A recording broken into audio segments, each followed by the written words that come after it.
The oldest living land animal on Earth isn't a tortoise. It's Jonathan, a 192-year-old Seychelles giant tortoise.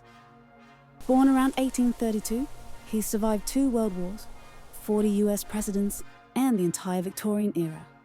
Currently residing on St. Helena Island, Jonathan is completely blind, but still enjoys his favourite foods: cabbage, cucumber, and carrots.